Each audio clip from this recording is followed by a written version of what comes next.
We're going to welcome the first team for the proposition aspects. Colegio Sagrado, Corazón de la Reina from the metropolitan region. And for the opposition team, Liceo Gabriela Mistral de Puerto Natales from Magallanes.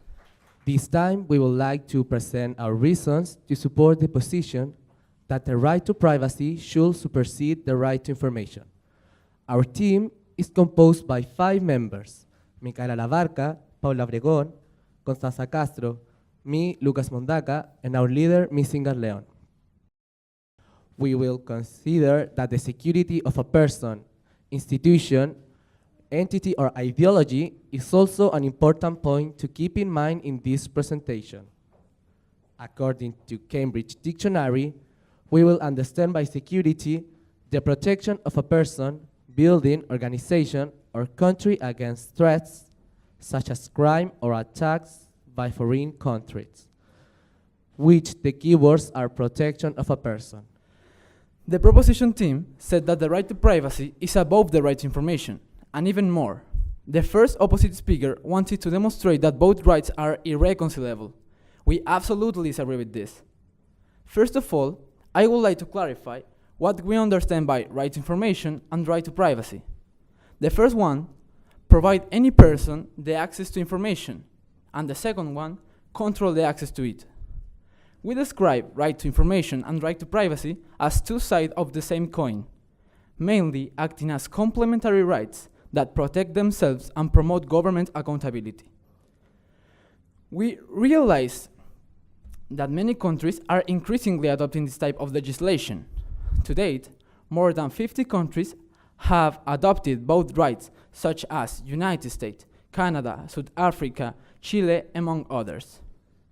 We must understand that both freedom of speech and privacy are fundamental rights, which are equally recognized in the Universal Declaration of Human Rights by international conventions, such as European Convention in Human Rights and in many national constitutions. For all of this, do you think that one of these rights could be more than another one? No, ladies and gentlemen, it's impossible to say that only one of them should supersede another one, because both rights are necessary to be exercised in a country. We need to consider that the privacy is an integral part of the inherent right of every human being to dignity, which means that as human beings, we should respect the right of every individual to decide when and how much personal information will be exposed to the public, and value and respect people in every situation. Otherwise, we will be damaging the dignity of people. One example to support this idea is about the information that doctors manage about their patients and who have access to this information. According to Hospital Universitario Central de Asturias, confidentiality is the right of the patient or users to whom all those who get to know information related to their person for his direct or indirect participation in the functions of health institutions, respect their intimacy, and fulfill the duty of secret. If this is not respected, the dignity of the patient is exposed to anyone, and the right to privacy will be violated. The opposite speaker told us about the reason they think the right to privacy is above the right to information. But although we don't deny that privacy is very important, we believe that before all, the right to information also plays a key role in enabling citizens to see what is going on in our society. Today, in my speech, I want to explain and to give clear and strong reason that there is not any way to say that privacy is above the right to information. Also, these rights are different, they have the same purpose, which is protect the citizens. It is not unknown for us that privacy is increasingly being challenged by new technologies and practices. The technologies facilitate the growing collection and sharing of personal information. In response to this set of circumstances, more than 60 countries have adopted comprehensive laws that give individuals some control over collection and usage of this data by public and private bodies. At the same time, the public right to information is becoming widely accepted.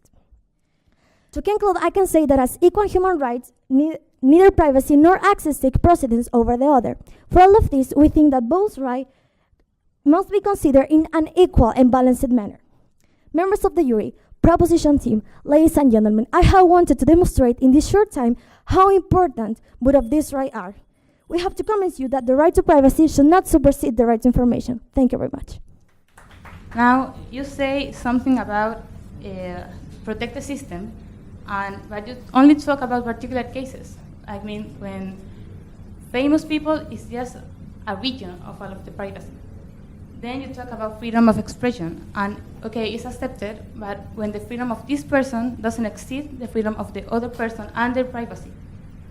So we know that the privacy of every human being is super important, like hyper important, and you don't have to. There's no way of you can like make an argument about the privacy won't be necessary for the person. As we all know, there are people who want to demonstrate the contrary. The opposite speaker has already shown some of this today. But we have to understand that a country without a right to information makes democracy and freedom less effective and successful. Access to an information and document is essential to reach the truth. The same will happen with the absence of the right to privacy. Without it, there couldn't be security and autonomy for the persons.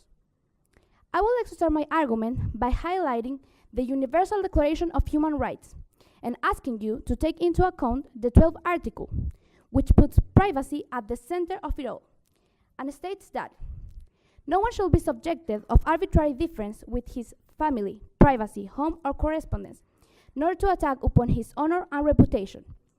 Everyone has the right to the protection of the law against such interference or attacks. What I wanted to demonstrate is that the fact these rights are considered in this Declaration of Human Beings and our Constitution show us how important they are. We think they should stay as it is now for the welfare of our society. Ladies and gentlemen, member of the jury, opposite team, we are confident that we have shown you a significant amount of evidence to prove to you that there is no way to say that privacy is above the right to information. Is there any important reason to say the opposite? Due to this, we expect you to understand that the right to privacy should not supersede the right to information. Thank you very much. Finally, we as a team strongly believe that our arguments are more powerful than yours because of the following reasons.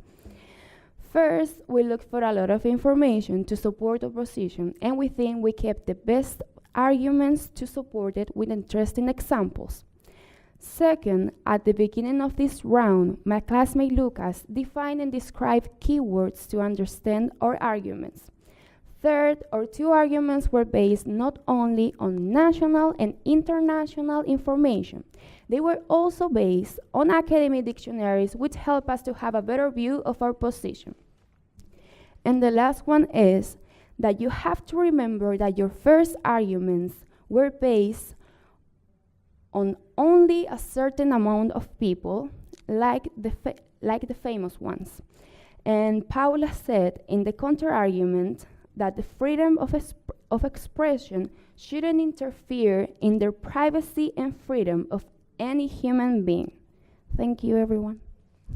What we all must to think is where we are willing to draw the line on the media's right to obtain and print or broadcast information. The opposite speaker emphasized in their argument dignity and security. Yes, we agree with them. They are important. But don't you think that the access to information can also refer these two concepts? Finally, ladies and gentlemen, member of the jury, if you have to make a decision about this motion, just take into account the importance of these two rights. Be sure that it is impossible to imagine a society without one of them. There is no doubt that the right to privacy should not supersede the right to information. We have demonstrated undeniable and clear evidence. We believe the same importance of both of them are impossible to deny. So now, I ask you, how can we say that the right to privacy is above the right to information? The answer is simple. We cannot. Thank you very much for listening, and good morning, everyone.